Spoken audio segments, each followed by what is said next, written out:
At a bright spring festival, where families laughed beneath strings of warm lights, a woman stepped in to apply for a job with bruises still fading beneath the sleeves she refused to roll up.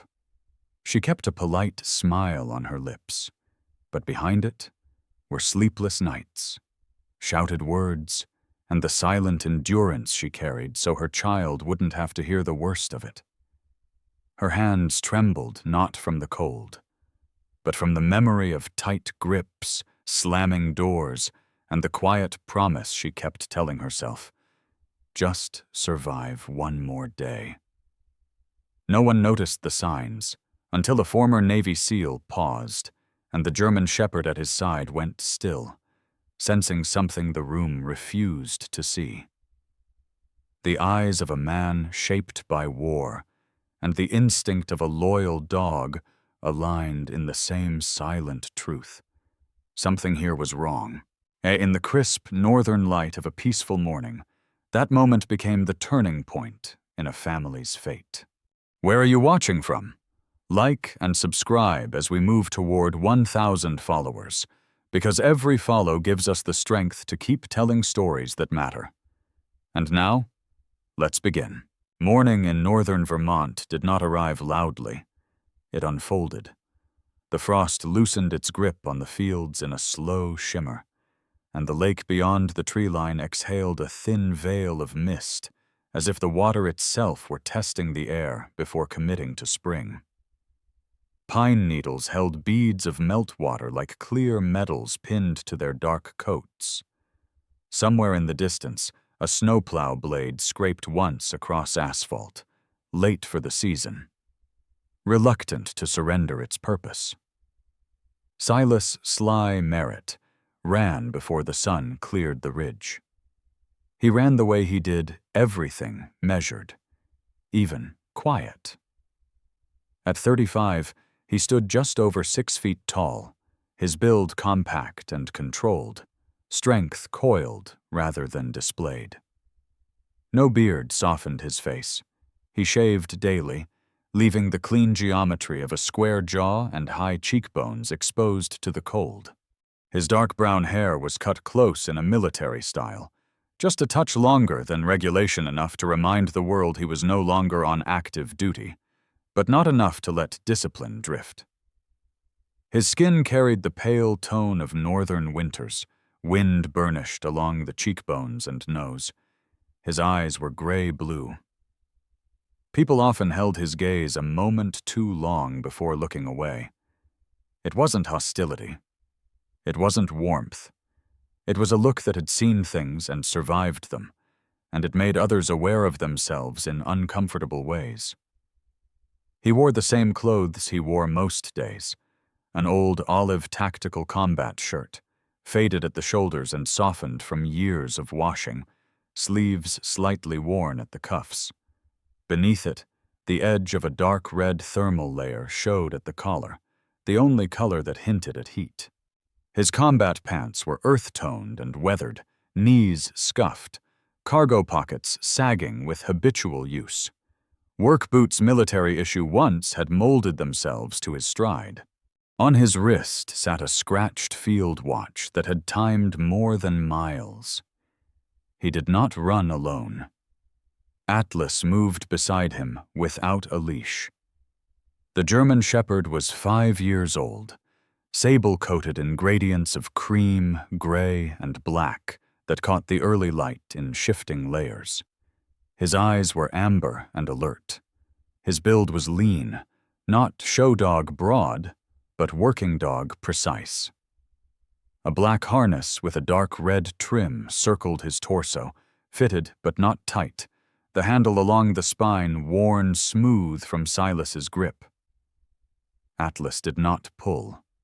He did not lag. He matched Silas stride for stride, ears scanning, nose tasting the air. They ran along the pine trail that skirted the lake and cut toward town. Silas focused on his breath, the rhythm steady. Inhale 4 steps. Exhale 4. Civilian air still felt different in his lungs. He had been home 2 years. Home. Oh, in theory. He had grown up in this town, a grid of quiet streets and wood-framed houses pressed between forest and water, but coming back from the teams had not restored anything. It had only removed noise. Without deployments, without mission briefings, without the blunt clarity of objectives, the world had become ambiguous. Atlas had been the only certainty that crossed back with him. They had met overseas. Atlas, then barely 2, had been attached to a K-9 unit assigned to Silas's element during a series of operations in terrain that did not forgive mistakes. It was Atlas who had halted at the edge of a dry irrigation trench one night, muscles rigid, nose locked on something no human eye could see. And it was Atlas who refused to move forward until handlers swept the ground and uncovered the pressure plate that would have erased 3 men from existence. Silas still remembered the silence afterward, the way the wind had moved through sand, as if nothing had almost happened. He had signed the paperwork months later to adopt Atlas when both were rotated out. Some partnerships did not require words. They slowed as town emerged from the trees. The first building they passed was Lakeshore Community Center, a wide, cedar-sided structure with broad windows that reflected the pale morning sky.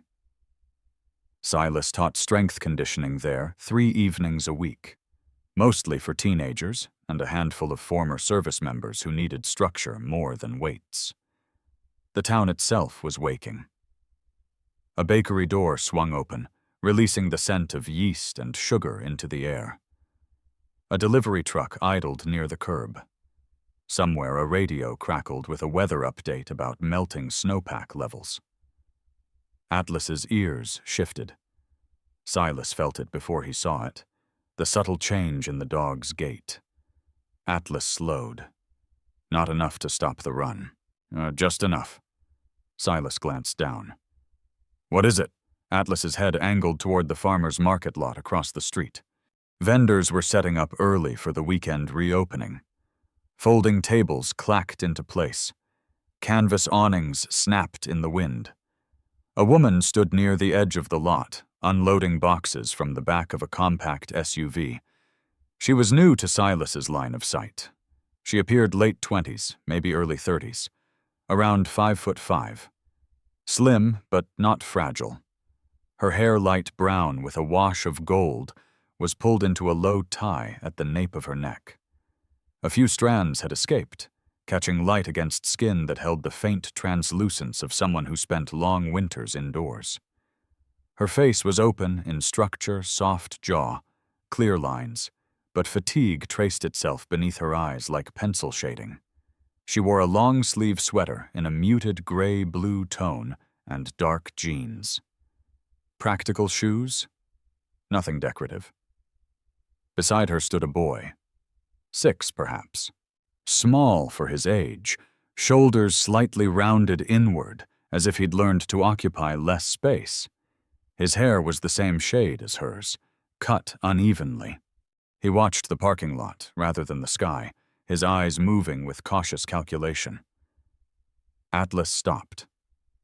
Fully. Silas halted with him. The German shepherd did not bark. He did not lunge. He simply planted himself in the center of the sidewalk, body aligned toward the woman and child. His nose lifted. Silas felt the familiar tightening in his chest. Atlas was trained to detect explosives, accelerants, fear responses, cortisol spikes, chemical signatures invisible to most. Over time, Silas had learned to trust the dog's reactions more than his own instincts. The woman glanced up. Her eyes met Silas's across the distance. They were a pale gray blue, lighter than his, and there was something in them that flickered too fast to name.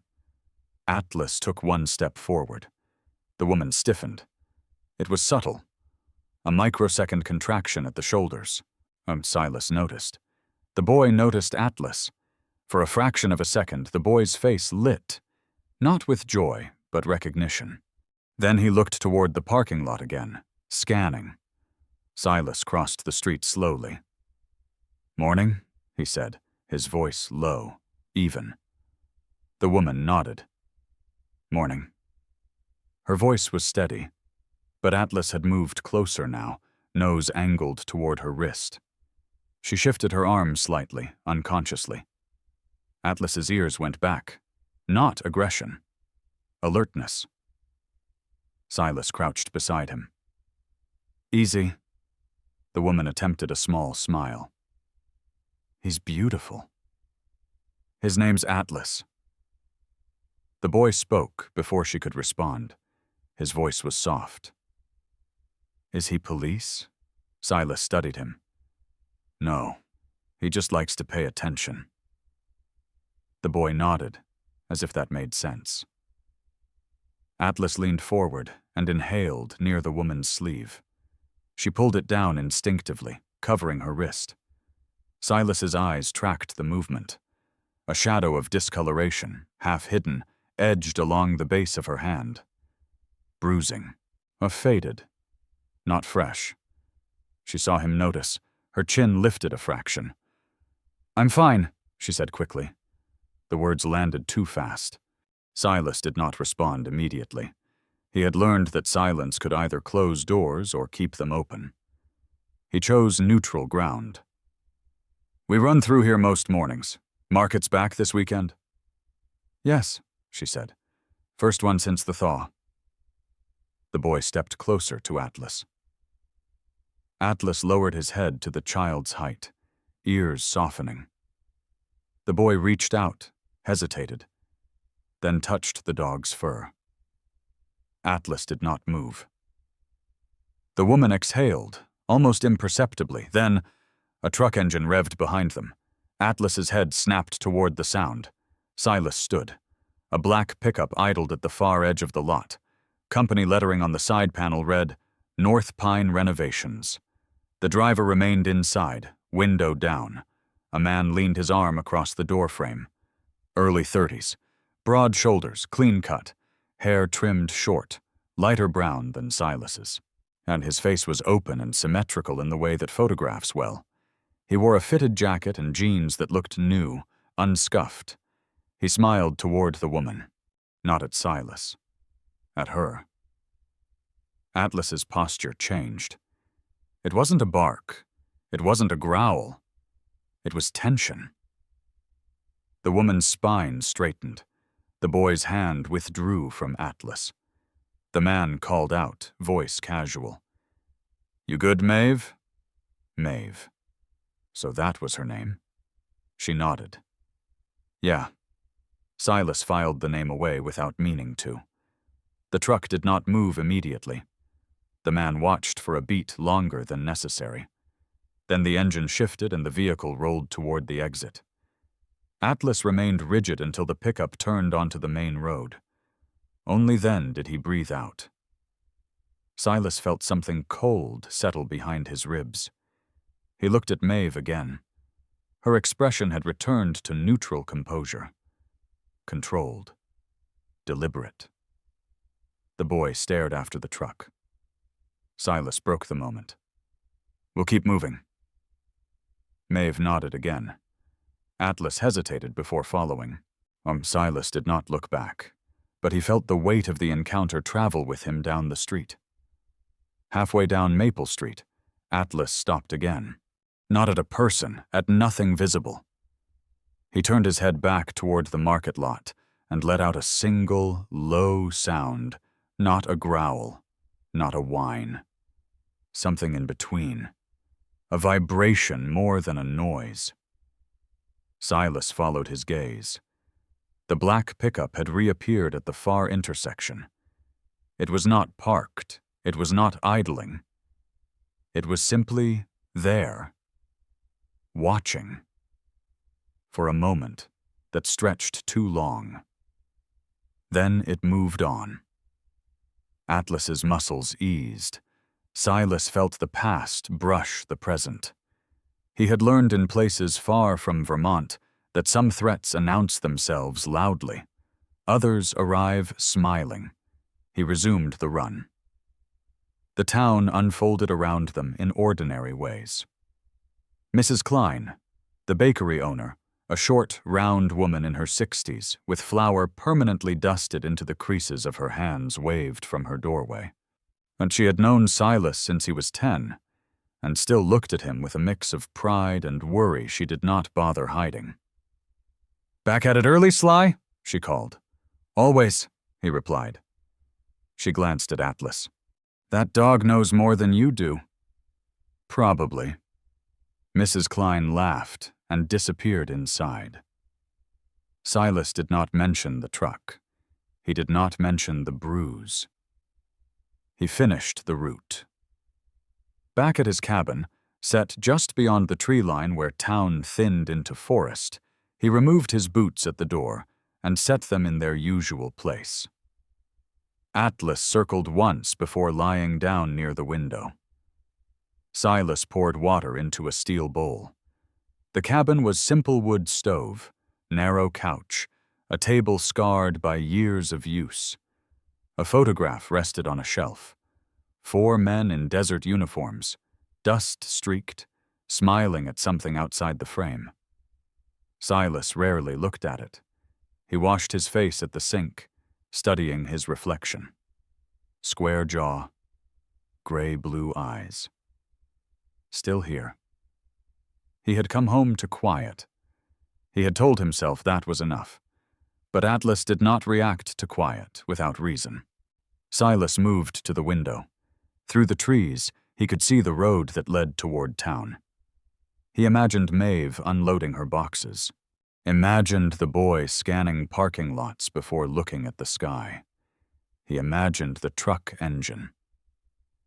He did not let the thought expand. He had learned the cost of assumption. Atlas lifted his head and met his gaze. No bark. No signal.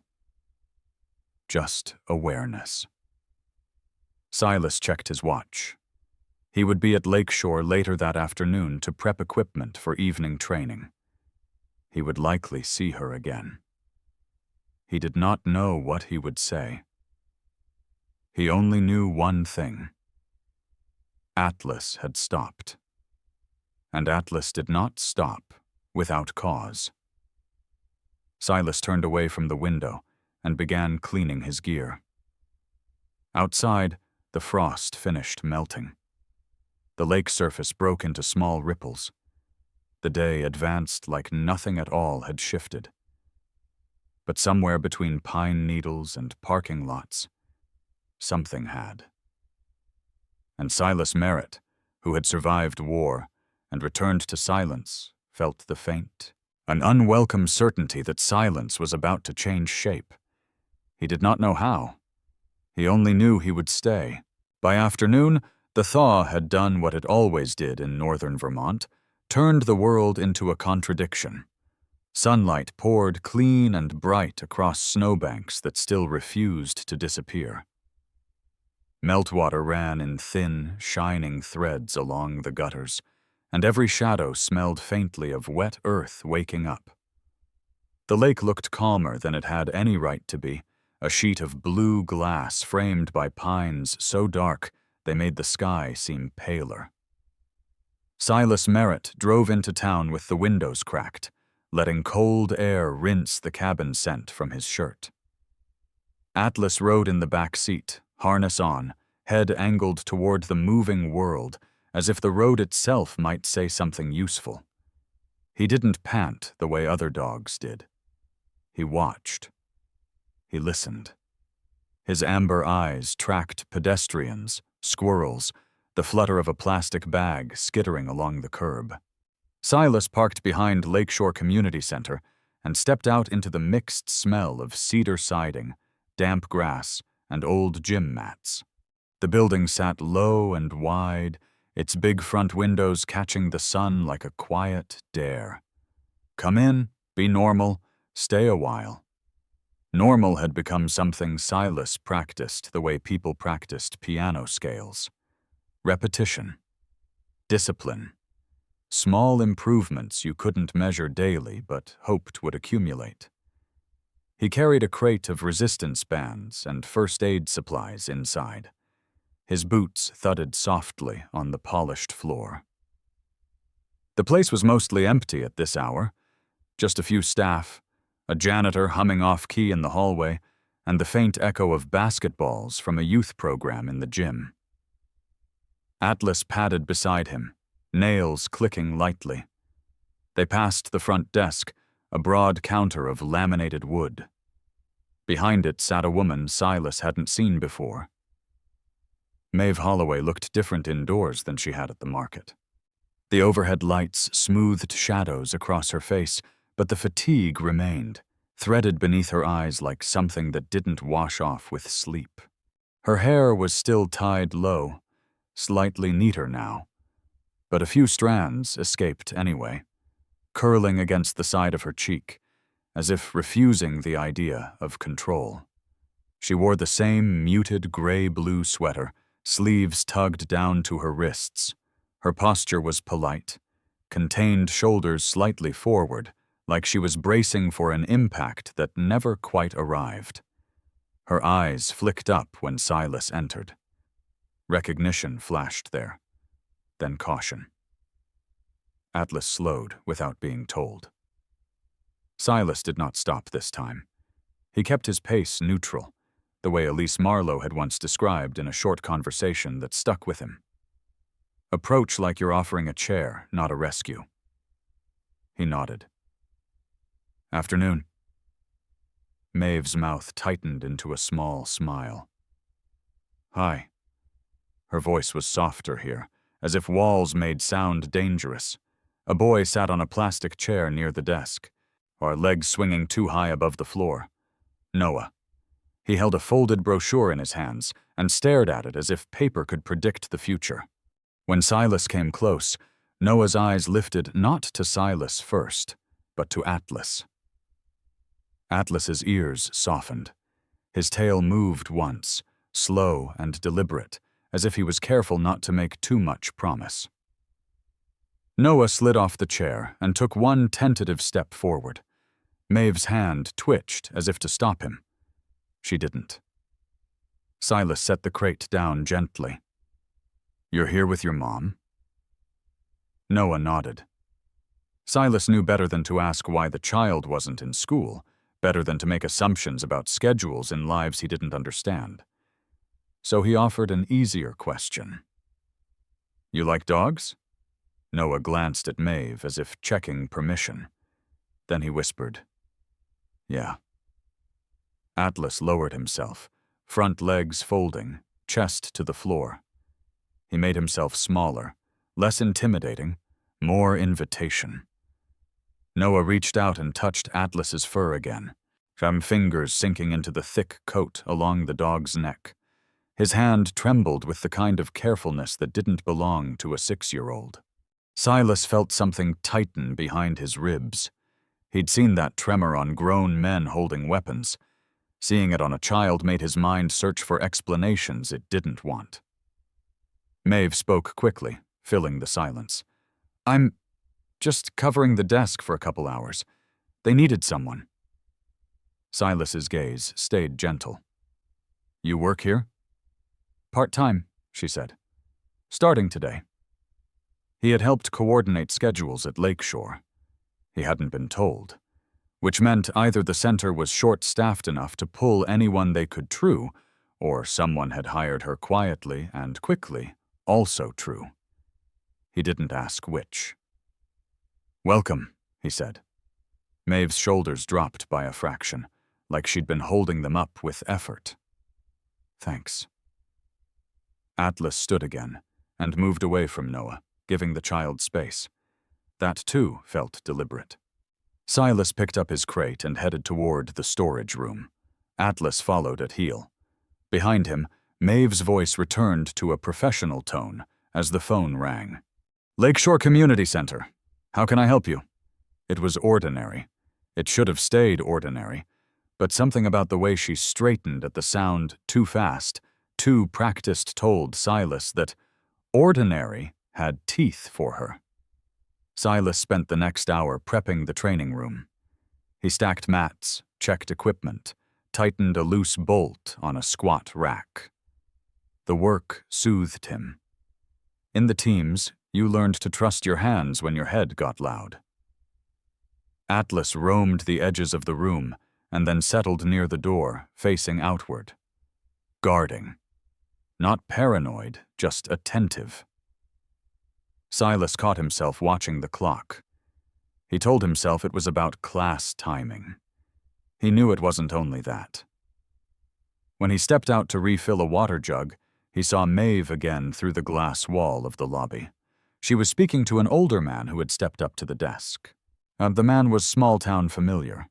Ransom Hedrick, accounting volunteer, mid-40s, with a narrow face, thinning hair, and the mild impatience of someone who believed spreadsheets should behave like obedient dogs. He leaned on the counter and spoke with easy friendliness. Mave nodded at something he said. Her smile looked real for half a second. Then it faded, as if she'd remembered smiling cost something. Ransom walked away. Mave exhaled. Her fingers went to her sleeve, tugging it down again. Silas's jaw tightened. He didn't like the way his mind was assembling patterns. Patterns could save you. Patterns could also make you wrong. He focused on the jug, on the cold water sloshing against plastic, on the plain physics of it. Atlas rose and came to his side, as if sensing the shift. Silas rested a hand briefly on the dog's harness handle. A grounding point. Later, as evening approached, the building began to fill. Teenagers arrived in groups, laughing too loudly, shaking off spring jackets, smelling of deodorant and impatience. A couple of older veterans drifted in, faces weathered, movements stiff, looking for structure without admitting it. Silas turned into the instructor version of himself, voice calm, directives clear, praise minimal but meaningful. He didn't joke much, but he wasn't cold. The kids listened because he didn't waste words. Atlas stayed near the wall, observing the room the way he observed everything. Like danger could appear wearing normal clothes. Mave was still at the desk when class ended. Noah sat with coloring sheets now, crayons scattered like tiny weapons. He glanced up every time someone walked too close to the door. Silas noticed the way Mave watched the parking lot through the front windows, but her eyes checking the same angle again and again. It wasn't curiosity, it was timing. When the last teenager left, Silas walked toward the lobby, towel around his neck. Atlas followed. Mave looked up. Her expression was polite, controlled. Silas kept his voice neutral. "You closing up?" "In a few minutes," she said. Noah slipped off his chair and came closer to Atlas again, as if the dog had become the one safe object in the room. Atlas leaned his head down to Noah's height. Noah whispered something Silas almost didn't catch. "He's quiet." Mave's fingers tightened on the counter edge. "Noah." Silas didn't correct the kid. Quiet was a compliment in this household, apparently. He nodded at the front doors. "Need help carrying anything to your car?" Mave's eyes widened. For a moment, fear not gratitude rose first. Then she masked it. "I'm okay." There it was again. The quick, okay. Too fast, too sharp, like a shield. Silas didn't push. "All right." He turned slightly, making space. No pressure. Us an open door, not a shove. Mave swallowed. "Thank you, though." Atlas's ears angled toward the parking lot. Silas followed the dog's attention. A black pickup truck rolled slowly past the building's entrance. North Pine Renovations. Same lettering. Same dark paint. It didn't stop. It didn't need to. It was close enough to be seen. Mave's face went still. Not calm still. Animal still. Noah's hand clamped around Atlas's harness strap. The truck continued down the road and disappeared. Mave exhaled shakily and looked down, as if ashamed her body had reacted. Silas didn't mention it. The most dangerous thing, Elise had once said, was being forced to explain your fear. The lobby phone rang. Mave reached for it instantly, too instantly, like her hand moved before her mind agreed. She answered.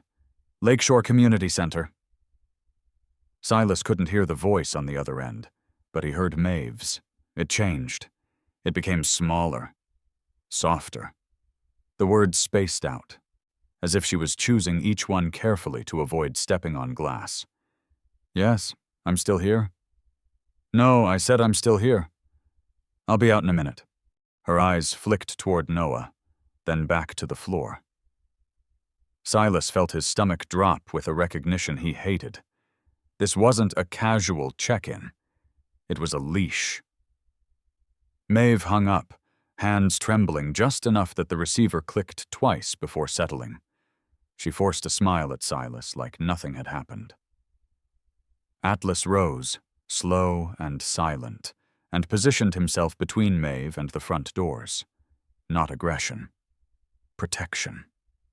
As if the dog had decided, this is where the line is. Silas didn't know what to do with that, but he knew he wouldn't forget it. Mave gathered Noah's crayons into a bag with quick, efficient movements. Her hands moved like someone packing in a hurry, not because she was late, but because she believed being late could be punished. Silas pretended to wipe down a bench near the entrance, giving her distance while staying close enough to matter if something happened. Atlas watched the doors. Outside, the sky had turned the pale gold of late winter afternoons. Meltwater reflected the streetlights like scattered coins. Mave stepped from behind the desk. We should go. Noah hugged his coloring pages to his chest. He glanced at Atlas, and for a moment his face did something rare. It softened, like a child remembering he was allowed to trust. Mave reached for Noah's hand. Her fingers lingered on his wrist as if making sure he was solid. Silas cleared his throat. You live far? Mave's eyes sharpened again. Not far. That wasn't an answer. It was a boundary. Silas respected it. Be safe. Mave nodded once, tight. We will. She moved toward the door. Atlas shifted with her, staying just to her side, close enough to be felt without touching. For a second, Mave paused. Her gaze landed on Silas's face. He saw something there, an internal debate flashing behind her eyes. A question she didn't ask, and a hope she didn't trust. Then the moment passed. She opened the door and stepped into the cold. Noah followed, glancing back once at Atlas like he was leaving a lighthouse behind. Atlas remained inside, watching through the glass as they crossed the lot toward a small SUV. Mave's shoulders stayed lifted the entire walk, as if she expected a shout to strike her from behind. When she and Noah drove away, Atlas didn't move for a long moment. Silas stood beside him, staring at the empty lot. This was the problem with beautiful towns. The sunlight could make anything look safe, and sometimes that safety was the most convincing lie of all. Silas turned off the lobby lights and locked the doors the way he always did, twice, checking the latch. Atlas followed him down the hallway toward the storage room. Silas's mind replayed Mave's phone voice, small, controlled, apologetic, and the way Atlas had placed himself between her and the door, as if instinct had become law. Silas had spent a career learning when to act. He'd also spent 2 years learning when not to. Tonight, he did neither. He simply held the image in his mind like a file marked "Do Not Ignore." And in the quiet after everyone left, that file felt heavier than it should have. Silas woke before dawn. He always did. The northern sky outside his cabin window was still the color of slate, not yet committed to morning. Frost traced thin veins along the glass, fragile and temporary. The wood stove had burned low in the night, leaving the air cool enough to sharpen breath. Atlas was already awake. The German shepherd lay near the door, head up, ears angled toward something distant only he seemed to hear. 5 years old, sable coat blending cream, gray and black in disciplined gradients, Atlas carried the stillness of a working dog even at rest. His amber eyes tracked movement without turning his head.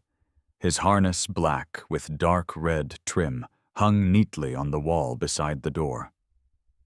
Silas swung his legs off the bed and sat there for a moment, elbows on knees. He didn't replay the previous evening, not consciously, but the memory of tension lived somewhere beneath his ribs, like a splinter he hadn't decided to pull. He stood, shaved carefully in the small bathroom mirror face clean, jawline sharp in the dim light, skin wind-worn from years of cold air and worse climates. He dressed in the same worn tactical shirt, the fabric softened by use, the faint fading along the sleeves mapping seasons he no longer counted. Atlas rose when Silas reached for the harness. Outside, the air bit clean and bright. They ran along the edge of the lake, boots and paws finding rhythm on the damp earth where snow had receded. Silas's breathing stayed controlled. Atlas kept pace effortlessly, glancing up occasionally as if checking Silas's posture rather than his speed. The town still slept, which was why Silas noticed it immediately. A small SUV parked along Maple Street, engine off, windows fogged from the inside. Mave's car. He didn't slow. He didn't stare. And he ran past as if he hadn't seen it. But Atlas's head turned. Silas's jaw tightened. He completed the route before circling back at a distance that didn't look like circling. The SUV was gone. He told himself it meant nothing. He told himself people arrived early to work all the time. He did not like that he needed to tell himself anything.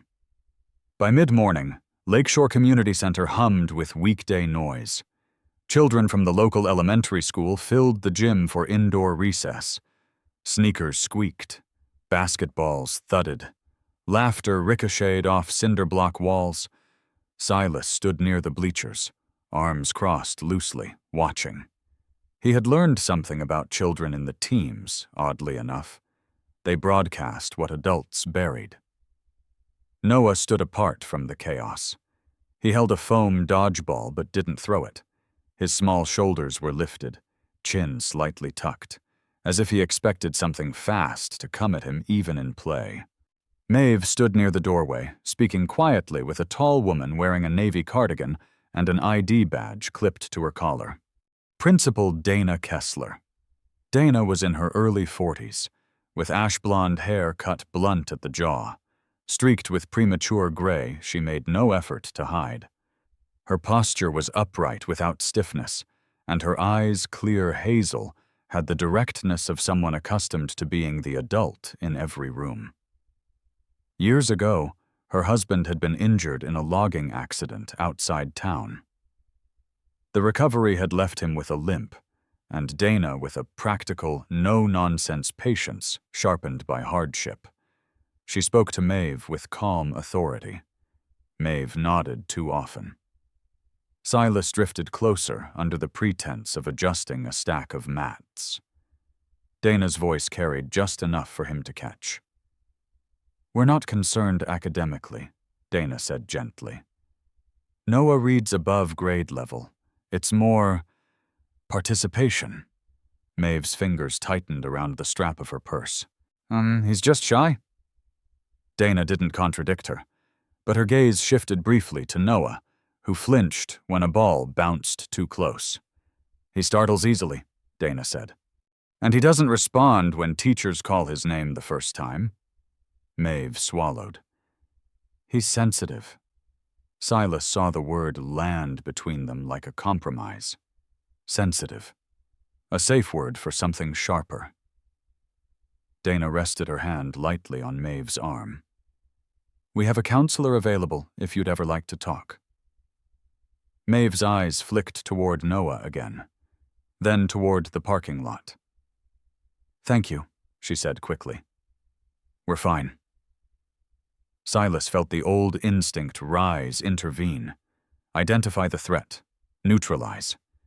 He folded his arms tighter instead. Intervention without invitation could close doors permanently.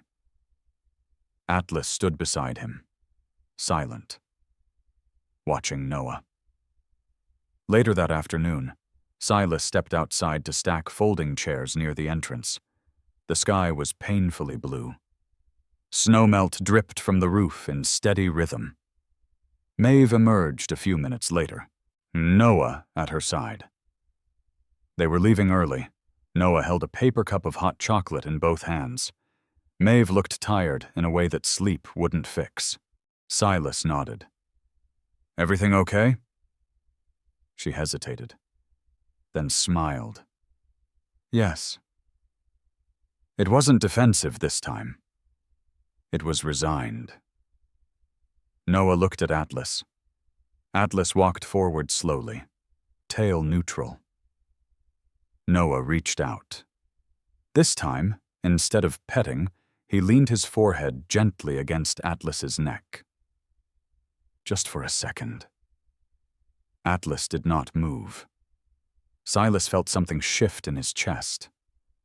Children didn't lean into strangers like that, not unless they were searching for something solid. As Mave guided Noah toward the SUV, Atlas stiffened. Not growling, not barking. Stillness. His ears angled toward the road behind the center. Silas followed his line of sight. A dark sedan idled at the far end of the lot. Windows tinted. Engine low. It wasn't the same vehicle from before. Different make, different shape. But it had the same quality of presence. Once waiting without approaching. Mave's shoulders drew tight the instant she noticed it. Noah's hand gripped her coat. Silas felt the old current run through his veins. Calculation. Angle. Distance. The sedan pulled away slowly. Not hurried. Not innocent. Just enough to say, I was here. Atlas exhaled through his nose, a quiet huff. Silas didn't move toward the vehicle. He moved toward Mave instead, just close enough to alter the geometry of the moment. You need me to walk you to your car? He asked evenly. She looked at him. Really looked at him. Fear flickered there, raw and unmasked for a heartbeat. Then pride. Then conflict. It's okay, she said. But she didn't say it like she believed it. Silas stepped beside her anyway, not touching, not crowding, simply occupying space. Atlas walked on Mave's outer side, Noah between them. A formation. Silas recognized it without meaning to. When they reached the SUV, what Mave fumbled her keys once before unlocking the door. Her hands shook. Thank you, she said, voice low. Silas nodded. Noah climbed into the back seat. Before Mave closed her door, she paused. You were in the military, she said softly. It wasn't a question. Yes. She inhaled as if about to ask something else. She didn't. She drove away. Silas stood in the parking lot long after the SUV turned the corner. Atlas remained at his side, gaze fixed down the road. The second vehicle's presence lingered in Silas's mind. Not as proof, as pattern. Inside, Dana Kessler stepped out of the building. She crossed her arms against the wind.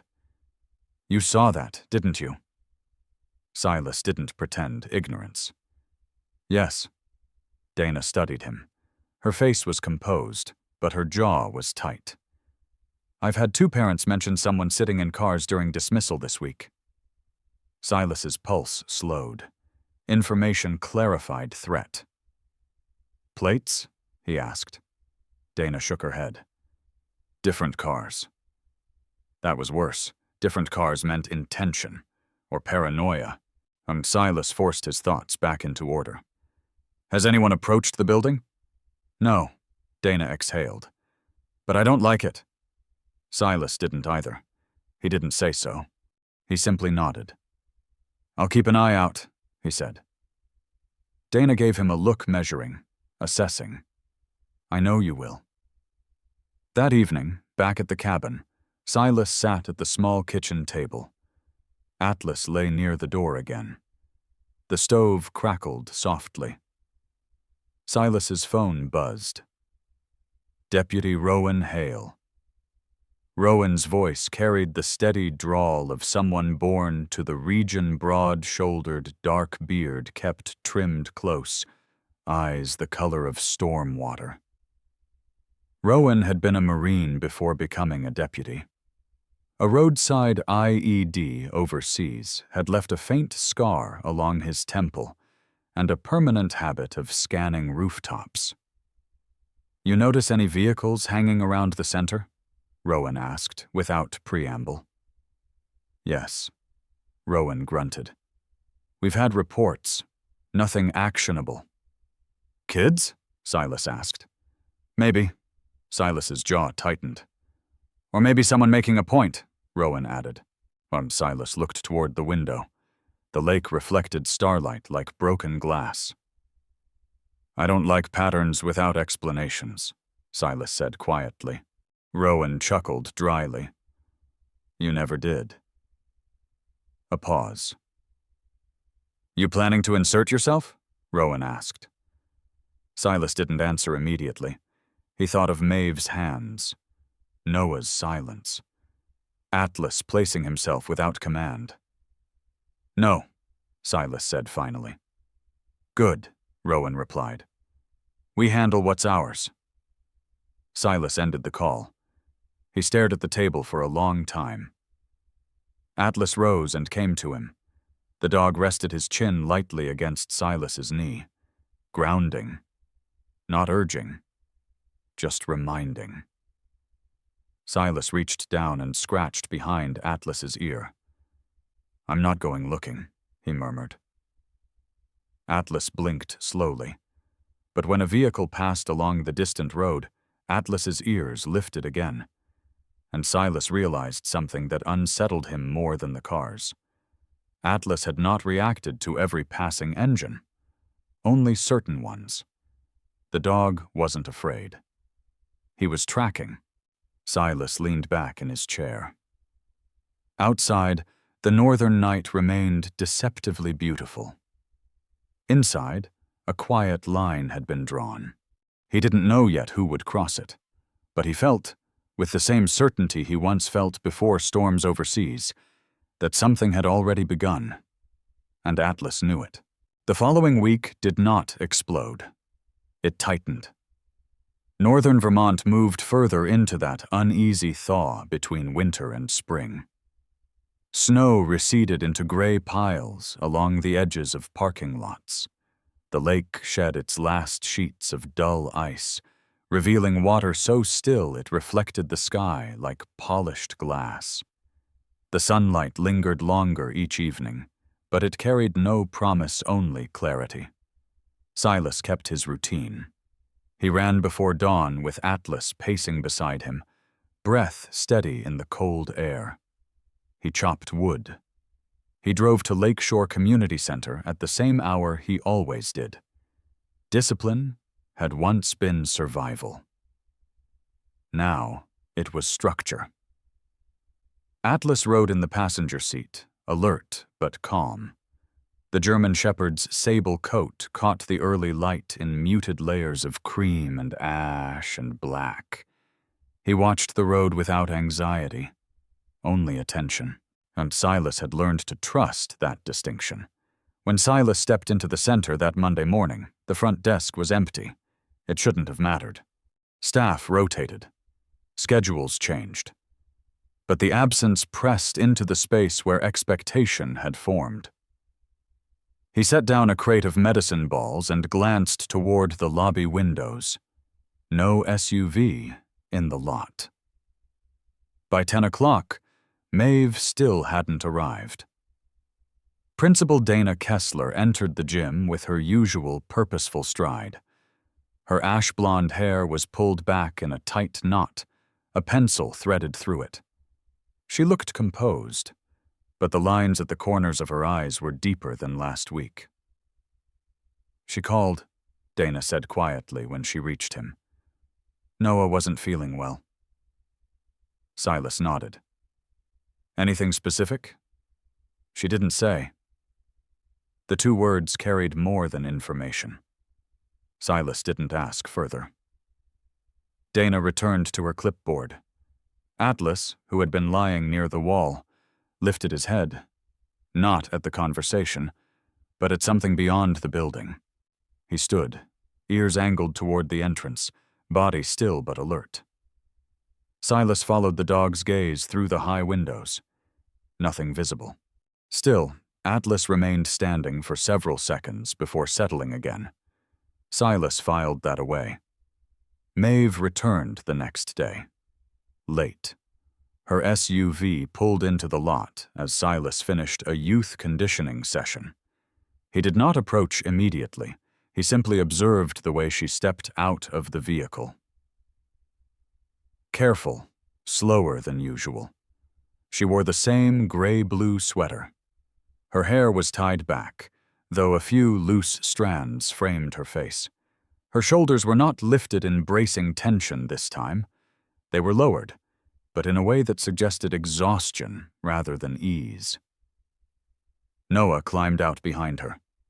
Silas noticed the bruise before he could stop himself. A faint yellow mark along the inside of the boy's wrist. It was small. It could have been nothing. But Noah held his arm slightly inward, protective. Atlas walked forward in measured steps, tail neutral, ears relaxed. Noah saw him and managed a thin smile. Mave followed Silas's line of sight. She gently adjusted Noah's sleeve down over the bruise. "It's from the playground," she said before Silas spoke. He hadn't asked. "I figured," he replied. The lie hung between them, fragile, unacknowledged. Silas did not challenge it. He did not validate it either. They entered the building together. Throughout the morning, Silas kept his focus on his work. He instructed teenagers through deadlifts and sprint drills, voice steady, posture composed. Atlas remained near the lobby more than usual, positioning himself with subtle intention. Noah sat near the front desk with a coloring book. Each time a locker slammed in the hallway, his shoulders jerked slightly before he caught himself. Mave checked her phone frequently. Not openly anxious, just precise, as if measuring time against something unseen. Silas noticed. He did not comment. He had learned that pushing too early closed doors permanently. By early afternoon, the gym quieted. School groups returned to class. The building settled into a softer hum. Silas approached the desk with 2 bottles of water and placed one near Mave's hand. "For you." She looked up, surprised. "Thanks." Her fingers brushed his briefly. Cold. "You don't have to explain anything to me," he said evenly. Her gaze sharpened. "I wasn't going to." A pause. Then softer. "I know." That was as close as he would step without invitation. It happened just after 3. The glass doors at the entrance shuddered violently. Not a polite knock, A hard shove. The metal frame rattled in its hinges. Mave froze. Noah's head snapped up from his coloring book. Atlas was already moving. He positioned himself squarely in front of the doors, stance wide, ears high, muscles taut but silent. He did not bark. He did not growl. He simply stood. Silas crossed the distance in 3 strides. Through the glass, he saw him. Gavin Mercer, early 30s, broad-shouldered from years of construction work. Dark hair trimmed unevenly, as if impatience guided the scissors. A short beard that framed a sharp jaw. His eyes were pale and restless, constantly scanning. He wore a North Pine Renovations jacket. He smiled. It did not reach his eyes. "Open up," Gavin called, though the doors were clearly locked. Silas stood just inside, hands relaxed at his sides. "We're closed for private programs," he said calmly. Gavin's gaze shifted past Silas to Mave. "Mave," he called, voice turning almost playful. "You left your phone this morning." Maeve's hand instinctively went to her pocket. Her phone was there. Silas saw it. Gavin noticed the movement. His smile thinned. "Noah," he added, lowering himself slightly to peer through the glass. "Hey, buddy." Noah did not respond. Atlas's posture shifted, a subtle rise along the shoulders, a quiet signal. Silas stepped forward just enough to block Gavin's line of sight. "If you need something official," Silas said evenly, "come back during business hours." Gavin straightened. "You military?" he asked. Silas did not answer. The silence was enough. Gavin's gaze dropped briefly to Atlas. "You training attack dogs in there?" "Community fitness," Silas replied. Gavin's jaw flexed. For a moment, the parking lot felt unnaturally still. Then Gavin stepped back. "I just came to check on my family." The word family landed like a claim. Maeve's breathing was audible now. Silas did not break eye contact. "You've seen they're fine." Gavin studied him. "Tell her we'll talk tonight," he said softly. He turned, walked to his truck, and drove away without looking back. Atlas remained planted until the vehicle disappeared. Only then did he exhale. The lobby felt different after that, not louder, sharper. "He's not supposed to be here," Mave whispered. "Is there a restraining order?" Silas asked. She shook her head. "No." Noah stood very still. Silas crouched to the boy's height. "You did good," he said quietly. Noah blinked, absorbing the words as if unsure what they meant. Principal Dana Kessler appeared from the hallway, drawn by the noise. Silas summarized calmly. Dana's expression hardened. "I'm calling Rowan," she said. Maeve's head lifted quickly. "Please don't." "This is documentation," Dana replied firmly, "not escalation." The word documentation seemed to steady something. Mave hesitated, then nodded. "Okay." Deputy Rowan Hale arrived within 15 minutes. Broad-shouldered, dark beard neatly trimmed, eyes scanning without visible tension. A faint scar traced along his temple, a reminder of overseas deployments that had reshaped his patience. He examined the doorframe, took notes, asked measured questions. "Did he make physical contact?" Rowan asked. "He pushed the door," Silas said. "Not enough for charges," Rowan muttered. "But enough for a report." He looked at Mave. "You want to file?" Her throat worked. "Yes." It was quiet, but it was firm. By the time Rowan left, the sun had dropped low enough to cast long shadows across the lot. Mave gathered her bag slowly. Noah stood close to Atlas. "Will he come back?" Noah asked. Silas did not lie. "I don't know." Noah nodded. Mave paused at the door. "Thank you," she said. Not automatically, not out of politeness, but deliberately. Silas inclined his head. Atlas walked with them to the edge of the lot, then stopped as Mave unlocked her car. He did not need a command to stay. He understood the line. Silas watched the SUV disappear down the road. The building behind him was quiet again, but it was no longer untouched. A door had been shoved. A report had been filed. And something that had once been private fear was now written down in ink. Silas locked the entrance carefully, checking the latch twice, while Atlas remained near the doors a moment longer before following him inside. They did not escalate. They did not chase. They did not threaten. But they did not look away. And sometimes that was the first act of resistance. The report changed something. Not outside. Outside, northern Vermont continued its slow unraveling into spring. Snow withdrew into shadowed corners. Mud replaced frost along the shoulders of the road. The lake lay open now, its surface restless under afternoon wind. Nothing about the landscape suggested rupture. But inside Lakeshore Community Center, there was a subtle recalibration. Silas felt it the moment he walked through the doors 2 days after Gavin had shoved them. The building did not feel unsafe. It felt watched, not by a person standing there, but by consequence.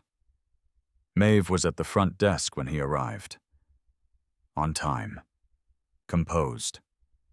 Her gray-blue sweater had been replaced with a pale oatmeal cardigan, softer fabric, sleeves long enough to cover her wrists completely.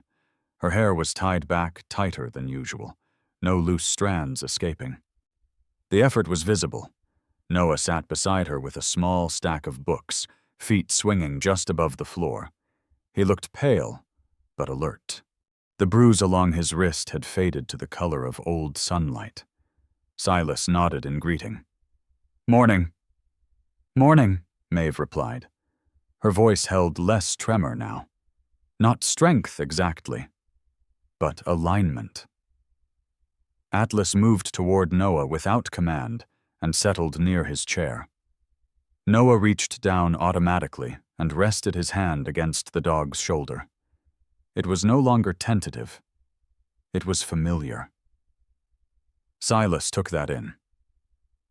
There are moments, he had learned, when silence means avoidance, and others when it means choice. He hoped this was the latter. Principal Dana Kessler appeared from the hallway carrying a folder. She wore a dark green blazer today, posture firm, eyes focused. The administrative mask fit her naturally, but Silas noticed the way she slowed near the desk, not out of suspicion, but solidarity. "Deputy Hale followed up," Dana said, was keeping her tone measured. "There's now a documented pattern. That matters." Mave's fingers tightened slightly on the counter. "What does that change?" she asked. "It means the next time isn't isolated," Dana replied. "It's cumulative." Silas saw the flicker of calculation in Mave's eyes. "Next time." She absorbed the phrase without flinching. "I don't want there to be a next time," she said quietly. Dana's gaze softened. "Then we start planning like there won't be." Planning. That word landed differently. Silas did not speak. He understood planning. Planning was oxygen. Later that morning, a new face entered the center. Dr. Elise Marlowe. She moved with the composed economy of someone accustomed to entering rooms where people were in crisis. Mid-30s. Dark hair worn straight to her shoulders. Minimal makeup. Calm, observant brown eyes that missed very little. She dressed simply. Navy blouse, charcoal trousers, low heels that made almost no sound against the floor. She extended her hand to Mave first. "I'm Elise. Dana mentioned you might appreciate a resource conversation." "Resource," Not therapy. Not intervention. Silas recognized the language. It preserved dignity. Mave hesitated only briefly before shaking her hand. "I don't know what I appreciate," she admitted honestly. "That's all right," Elise said gently. "We start with information." Noah watched Elise carefully. Atlas did too. Elise crouched slightly to Noah's level. "Hi." Noah studied her, then gave a small nod. Elise did not attempt further conversation. She stood, respecting the boundary without making it visible. Silas observed from a distance. Elise's presence shifted the room in subtle ways. She did not project authority like Dana. She projected steadiness. The kind that does not push, only waits. Mave agreed to sit with her in the small counseling room down the hall. Silas remained in the gym, but his awareness tracked the closed door. Atlas stayed near Noah, who flipped pages without reading. Time moved slowly. When Mave emerged 40 minutes later, her eyes were red not from panic, but from release. She held a folded pamphlet in her hand. Elise followed her out, offering no dramatic gestures. Just a nod. Just space. That afternoon, as Mave prepared to leave, Atlas did something unexpected. He did not move toward the doors. He did not position himself between her and the parking lot. Instead, he walked directly to the small trash bin near the desk and nudged it over with his nose. A folded piece of paper slipped out. Mave stared at it. It was not hers. Silas picked it up. The paper was creased, smudged with dirt along one edge. A photograph. Mave's SUV, taken from across the street. Silas felt his pulse drop into that cold, narrow space he recognized from another life. Mave's breath caught. "I threw that away this morning," she whispered. The photograph showed her vehicle parked outside her apartment building. The angle was wrong, too deliberate. Elise stepped closer, eyes sharpening. "This wasn't random," she said quietly. Atlas stood very still, not alarmed. Certain. Silas looked at Mave. She did not cry. She did not freeze. She looked at the photo like someone who had finally reached the end of denial. "He said he wasn't following me," she murmured. Noah's hand tightened in Atlas's fur. Silas spoke evenly. "This changes things." Mave nodded slowly. "Yes," she said. "It does." Deputy Rowan Hale returned within 20 minutes. He examined the photograph under the fluorescent lobby light. His jaw flexed once. "Where was this found?" he asked. "In the trash," Silas replied. Rowan's gaze shifted to Mave. "Did he give this to you?" She shook her head. "It was in my mailbox yesterday. I didn't want Noah to see it." Rowan inhaled slowly. "That's intimidation." He did not raise his voice. He did not dramatize. He simply labeled it. "Now we have harassment," he added. Mave closed her eyes briefly, while Silas watched something settle across her features. Not fear. Resolve. Rowan turned to her. "We can file for a protective order." Silence stretched. Noah looked between the adults without understanding the specifics, but sensing gravity. Mave opened her eyes. "Yes," she said. The word did not tremble. Elise remained present through the paperwork, offering quiet explanations when legal terms grew dense. She did not dominate the conversation. She clarified. She anchored. Silas stood near the edge of the lobby, arms relaxed at his sides, saying very little. He did not need to. This was not his decision. It was hers. When the forms were completed, Rowan gathered them carefully. "I'll move this through as fast as I can," he said. Mave nodded. "Thank you." Noah slipped off his chair and walked to Silas. "Is he going to stop now?" the boy asked. Silas did not answer with certainty. "He's going to have consequences," he said. Noah considered that. Then he nodded, as if that concept alone offered relief. Atlas rose and placed himself beside Noah, not shielding, standing. As evening settled across the lake, Mave prepared to leave again. This time she did not avoid eye contact. She did not minimize. "I can't keep pretending it's manageable," she said quietly to Silas. He met her gaze. "No," he agreed. She inhaled deeply. "I'm going to stay with my sister for a few days." That was new information. It carried weight. Silas did not ask for details. "That's a good plan," he said. Atlas walked with them to the parking lot as usual, but his posture was different. Less reactive. More watchful.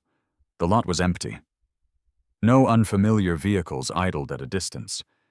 The air smelled of wet pavement and pine. Mave paused before unlocking her door. "You didn't push," she said to Silas. He tilted his head slightly. "You didn't need pushing." She held his gaze a moment longer, then nodded. Noah climbed into the back seat. Atlas stepped back as the engine started. Mave drove away. Silas remained standing until the red taillights disappeared beyond the bend in the road.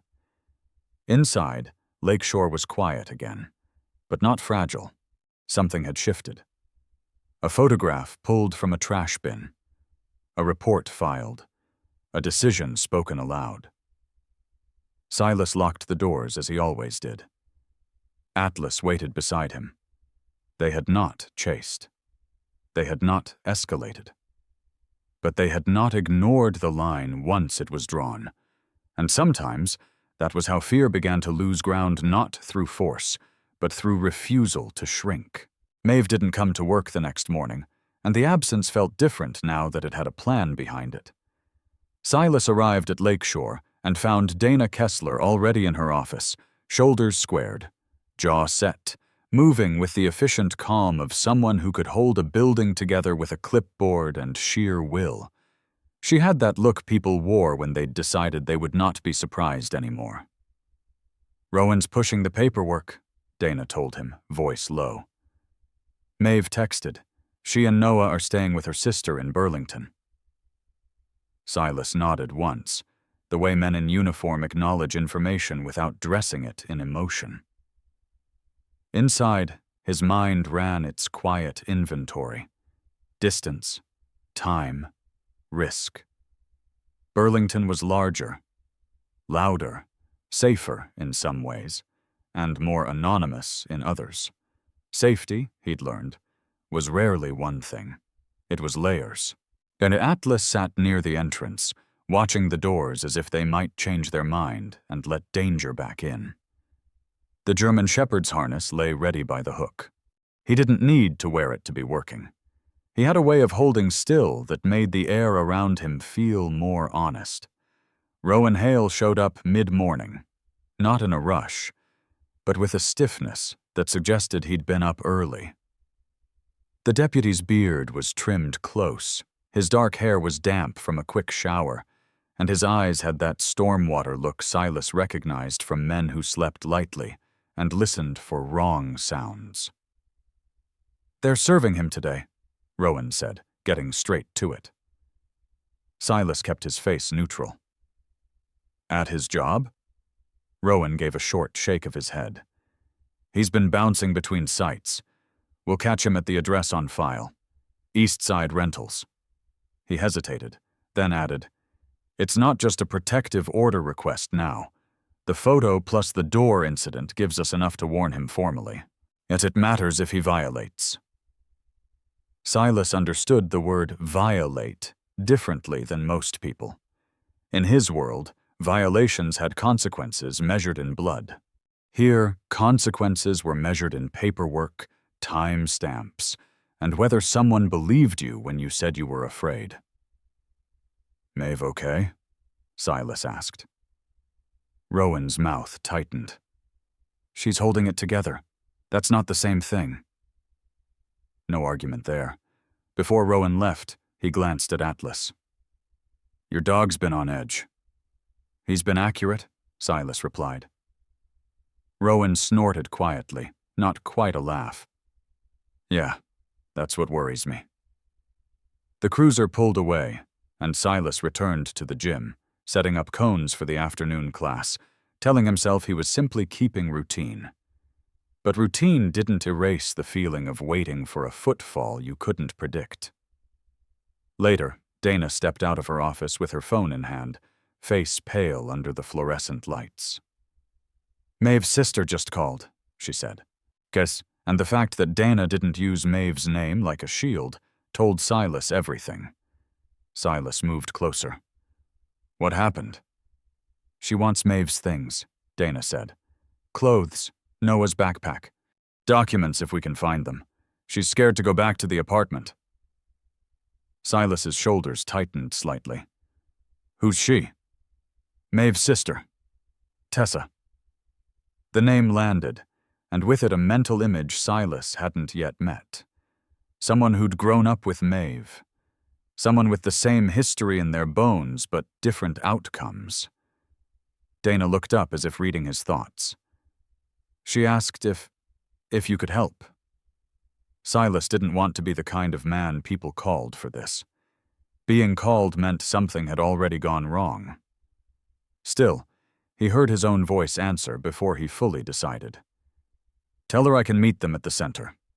We'll figure out what's reasonable." That afternoon, a dark green Subaru pulled into the lot. A woman stepped out first, and Silas knew immediately this was Tessa before Dana even introduced her. Mave was soft in the face, and even when tired features that invited worry. Tessa had the same bones, but her expression was built like a wall. High cheekbones, eyes sharp with determination, mouth that looked like it had learned to hold back words until they were useful. She was in her late 20s or early 30s, average height, lean, wearing practical jeans, a black puffer jacket, hair pulled into a messy bun. No makeup, no softness for show. Her hands were reddened from cold, and when she spoke, her voice held the bluntness of someone who'd had to become brave early. "You're Silas," she said, not a question, studying him like a person assessing whether a tool would break under pressure. "Yes." She nodded, then looked past him into the building. "Mave said you didn't push her." Silas didn't smile. "She did the pushing." Tessa's mouth twitched as if that almost made her laugh, but the humor didn't have enough space to live. "Good," she said. Because if someone pushed her, she'd run the other way out of spite." Dana gave Silas a look that translated as, "That tracks." Noah climbed out next, quieter than the adults, clutching a small stuffed rabbit with one ear worn thin. He didn't rush toward Atlas the way he had at Lakeshore, but when Atlas approached, Noah's shoulders lowered a fraction, as if his body recognized safety before his mind could name it. Mave stepped out last. She looked like someone trying not to disappear. Her hair was pulled back, but not neatly. There was a faint bruise-like shadow under one eye. Not a bruise, Silas told himself. Just exhaustion. She wore long sleeves despite the warming day, and she held her keys too tightly. "Hi," she said. Silas nodded. "Hi." No extra words. No questions she wasn't ready to answer.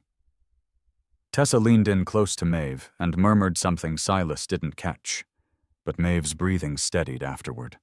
That, Silas realized, what sisters could do when the world couldn't, lend you a nervous system for a moment.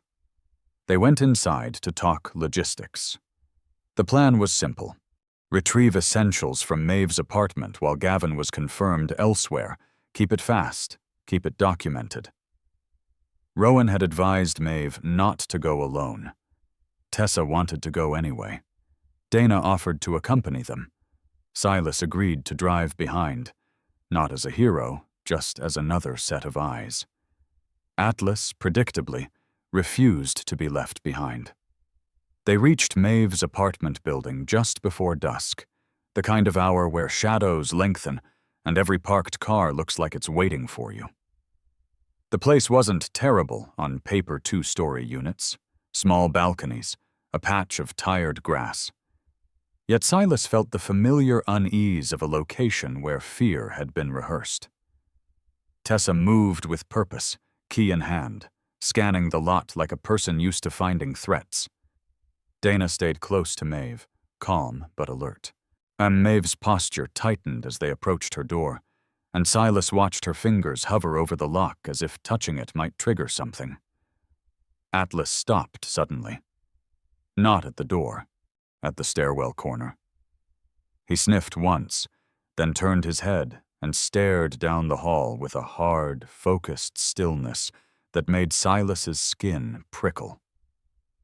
The dog's ears were forward, body rigid, and his mouth was closed so tight it looked like restraint. Silas followed the line of Atlas's gaze. A shadow moved behind the frosted glass of the stairwell door. Not a neighbor passing through casually. A pause. A shift. Someone listening. Tessa saw it too. Her jaw clenched. Mave's breath caught, and Silas felt for a second the old helpless anger that came when a predator didn't even bother to hide. Then the stairwell door opened. Not Gavin. A man in a maintenance uniform stepped out, holding a toolbox, eyes wide with the startled guilt of someone caught being present at the wrong time. He was in his 50s, heavy-set, with thinning hair and a mustache that twitched when he was nervous. He looked like the type who avoided conflict by becoming invisible. "Sorry," he muttered quickly. "Didn't mean to scare anybody." Atlas didn't relax. Silas didn't either. "You see anyone else come through here?" Silas asked, voice level. The man hesitated. "Just tenants." Tessa's eyes narrowed. "Anyone waiting around?" The man shrugged too fast. "I don't know. I just fix things." Silas let the silence stretch long enough for discomfort to do its job. The man's gaze flicked toward Mave's door, then away. "He was here earlier," the man finally admitted, voice dropping. "The boyfriend, ex, whatever, he asked if she was home." Mave went very still. Tessa's hand closed around Mave's forearm, firm, grounding. "Did you tell him?" The man swallowed. "I said I didn't know." Atlas exhaled, a quiet huff that sounded like judgment. Silas looked at Mave. "He didn't say I told you. He didn't say this is why. He simply said, 'Oh, we do this fast.'" Mave nodded, eyes glossy but focused. They entered the apartment. Inside. Everything looked normal in the way a staged set looks normal. A small couch, a kitchen counter with crumbs, a few framed photos on a shelf, one of Noah as a baby. The air smelled faintly of detergent and old coffee. Silas noticed the details that weren't normal, the way he always did. A dent in the wall near the bedroom door. A cabinet hinge bent slightly, as if someone had yanked it too hard. A chair positioned at an angle that suggested it had been moved in a hurry. Mave moved like a person walking through a memory. She went straight to a drawer, pulled out documents with shaking hands, then moved to Noah's room. Noah stood in the doorway, clutching the rabbit, eyes on the floor. Atlas hovered behind him, like a silent sentinel. Tessa packed fast, efficient, no sentiment. She folded clothes, grabbed Noah's school bag, checked under the sink for medications. Dana took photos of the apartment condition with her phone documentation again, the quiet power of proof. Silas stayed near the entrance, listening. A door closed somewhere down the hall. A footstep paused. Atlas's head lifted slightly, ears catching a sound Silas almost missed. Silas's hand went unconsciously to the old watch on his wrist, as if time could be controlled by touch. They were nearly done when Mave froze, holding a small envelope she'd found behind a stack of mail on the counter. It had no stamp, no return address, just her name. Her hands trembled as she opened it. Inside was a single key, and a note, written in block letters, the kind that tried to look calm. "We're still a family." Mave's face went white. Tessa swore under her breath, a sharp, contained sound. Dana's eyes hardened. Silas felt Atlas's body stiffen behind him, as if the dog understood not the words, but the intent. Mave didn't cry. She stared at the note, then slowly folded it, placed it back in the envelope, and handed it to Dana without speaking. Dana tucked it carefully into her folder, like evidence, not tragedy. Silas nodded once. "We're leaving." They left the apartment with the bags, moving quickly, but not running. Mave locked the door and stood there for half a second too long, eyes closed, as if she were trying to seal something inside besides the room. Then she turned away. In the parking lot, the air had cooled. The sky over the trees was bruised purple with evening. Mave looked at Silas, and for a moment her composure slipped. "He was here," she whispered. "Even after the report. Even after everything." Silas kept his voice steady. "And now it's documented again." Tessa squeezed Mave's shoulder. "You're not alone," she said, fierce and plain. Noah climbed into the Subaru without speaking. Atlas sat beside the car until the door closed, then finally relaxed into a lower stance, still watchful, but less rigid. Silas watched them pull away, then followed at a distance, my headlights steady behind them like a promise he hadn't spoken aloud. Back at Lakeshore later that night, Dana filed the photos and the note into a secure cabinet. Silas stood in the lobby, listening to the building settle. Atlas lay by the entrance, eyes half-lidded but ears still awake. Silas realized something that unsettled him. The worst part of intimidation wasn't the loud violence. It was the way it trained your body to anticipate it forever, even in silence. And then he realized something else. Mave had still walked into that apartment. She had still picked up her documents. She had still turned away. Fear was still there, but it no longer owned the steering wheel. The hearing was scheduled for Thursday morning. Northern Vermont had shifted fully into early spring by then, the kind that carried both mud and light in equal measure. Snow was gone from the open fields, though stubborn patches lingered in shadowed corners of parking lots and beneath pine trees. The air smelled of thawing earth and river water running higher than it had a month ago. It was a season that suggested movement forward, outward, inevitable. Silas stood outside the county courthouse just after 9, hands loose at his sides, posture unremarkable but grounded. The building itself was modest brick, square, practical, not imposing, not gentle either. Its windows reflected the sky like unblinking eyes. Atlas sat beside him, harness secured, sable coat brushed and orderly, amber gaze steady. He had not been trained for courtrooms, and he had been trained to assess. The difference mattered. Mave arrived in Tessa's Subaru 5 minutes later. She stepped out first, smoothing the front of her oatmeal cardigan as if flattening invisible creases. Her hair was pulled back neatly, no stray strands today. She looked pale, but composed like someone who had chosen to stand in a place she would rather avoid. Noah climbed out after her, clutching the same worn stuffed rabbit. He wore a small navy jacket zipped to his chin. His eyes were watchful, but there was less flinch in him than before. He reached automatically for Mave's hand. Tessa followed last. She wore dark jeans, boots, and a charcoal coat that fit her like armor. Her expression was controlled. Chin lifted, scanning the street and the entrance with a protective intensity that bordered on defiance. If Mave carried fear in her posture, Tessa carried refusal. Silas inclined his head when they approached. No speeches. No reassurances that sounded like promises he couldn't legally make. Rowan Hale stepped out of the courthouse doors moments later. He was in uniform, hat tucked beneath one arm, beard trimmed, eyes calm.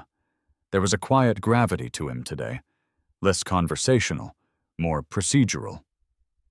"They'll call you in shortly," Rowan said to Mave. "He's already inside." Mave's breath shifted almost imperceptibly at the word he. Silas watched her shoulders rise and fall once, controlled. "Okay," she said. They entered together, the doors closing with a muted thud behind them. Inside, the courthouse was fluorescent lit and faintly stale, smelling of old paper and polished floors. A few wooden benches lined the hallway outside the hearing room. A clerk behind a narrow window typed steadily without looking up. Gavin sat at the far end of the bench row. He wore a pressed button-down shirt, sleeves rolled neatly, beard trimmed closer than before.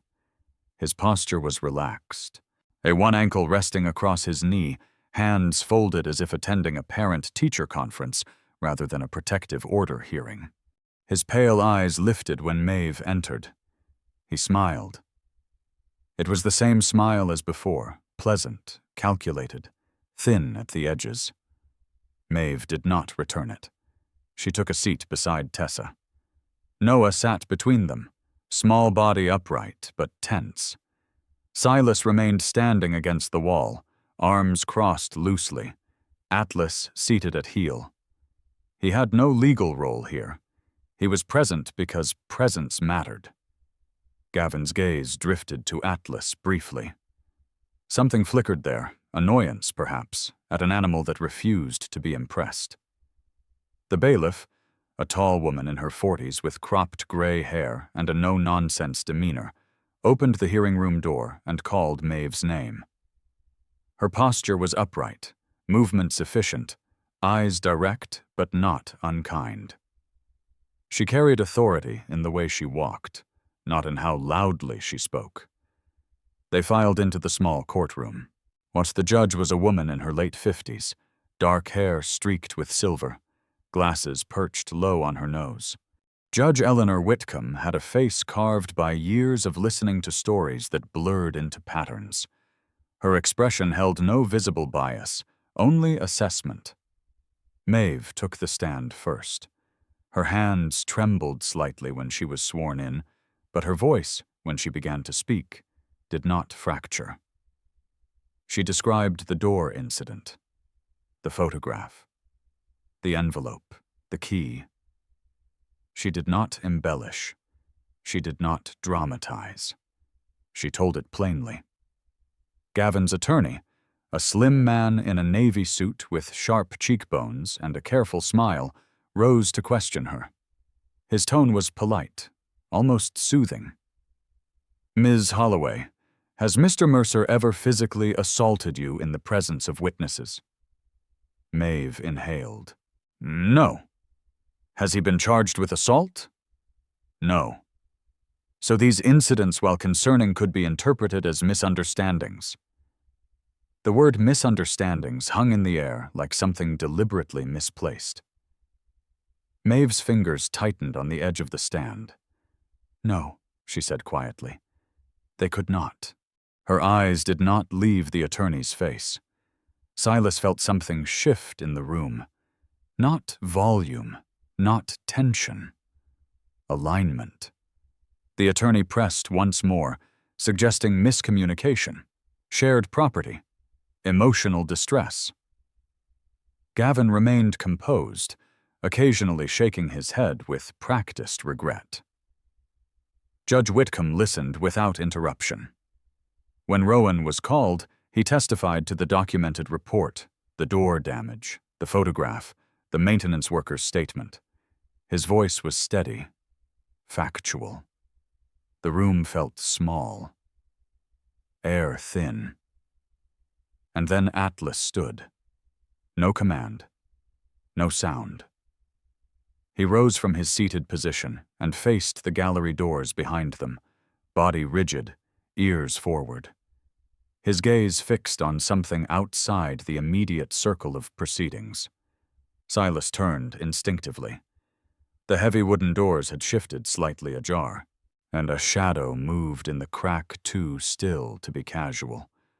Not Gavin's attorney, not courthouse staff, someone listening. Atlas did not bark. He held. Judge Whitcomb paused mid-sentence, noticing the subtle disturbance.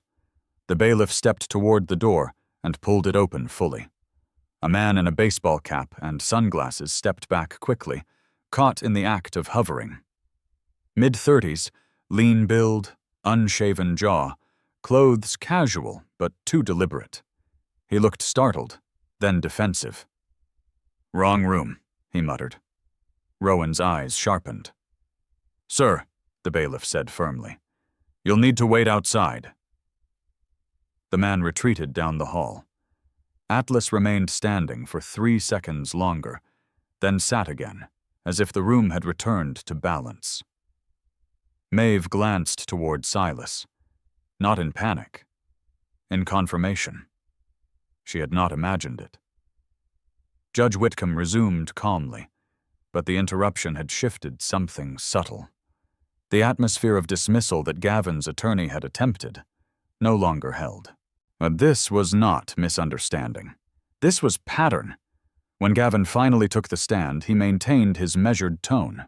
He spoke of family, of miscommunication, of overreaction. He framed the key as concern, the photograph as proof of proximity, not threat. Judge Whitcomb listened. Then she spoke. Her voice was steady, unhurried. "Mr. Mercer, your actions demonstrate a disregard for Ms. Holloway's expressed boundaries.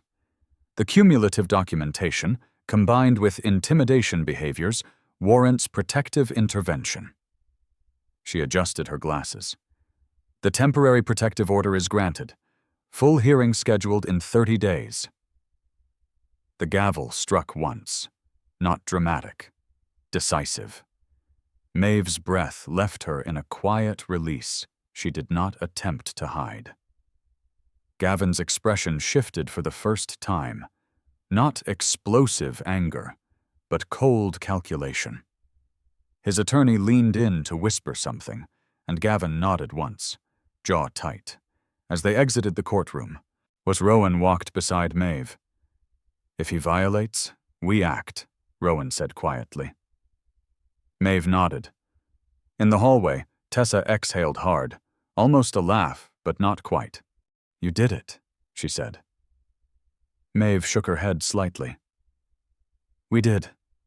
Noah tugged at her sleeve. "Does that mean he can't come near us?" Mave crouched to his level. "It means if he tries, there are consequences," she said carefully. Noah seemed to accept that.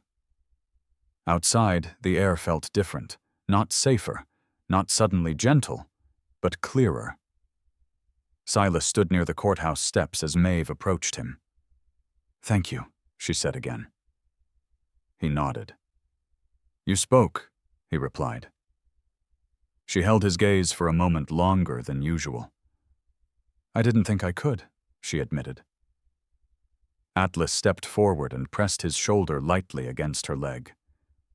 Not forceful, just contact. Mave rested her hand briefly in his fur. For the first time since Silas had met her, her shoulders were not lifted or hollowed. They were steady. The Subaru pulled away a few minutes later, Tessa driving, Noah in the back seat, Mave watching the road ahead. Silas remained on the steps until the vehicle disappeared. Atlas sat beside him, posture relaxed but attentive. The ground had shifted, not violently, but enough. And sometimes, when the ground shifts and you do not fall, that is how you begin to stand. Before we close this story, pause for a moment and think about what truly changed. It wasn't a dramatic rescue.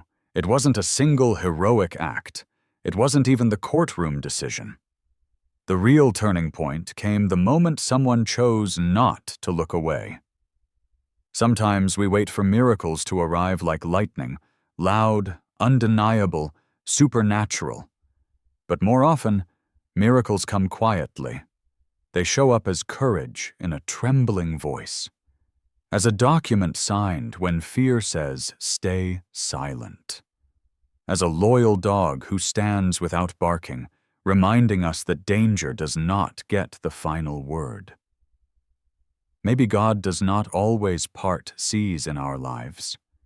Maybe sometimes He places steady people beside us.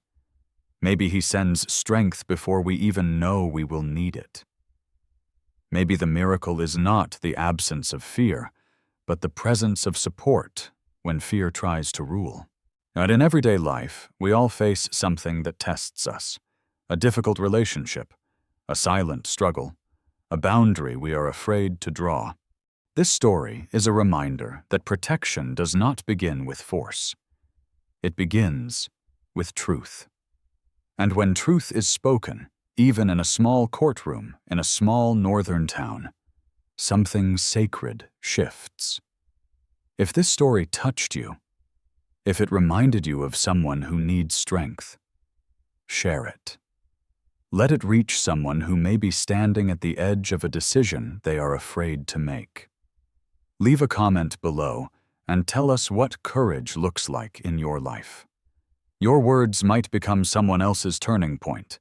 Subscribe to the channel so we can continue telling stories that matter. Stories about resilience, justice, faith, and the quiet ways God moves in ordinary places. And wherever you are right now, may God protect your home, steady your heart, and surround you with the right people at the right time. May He grant you courage when you need it most, and peace when the ground beneath you feels uncertain.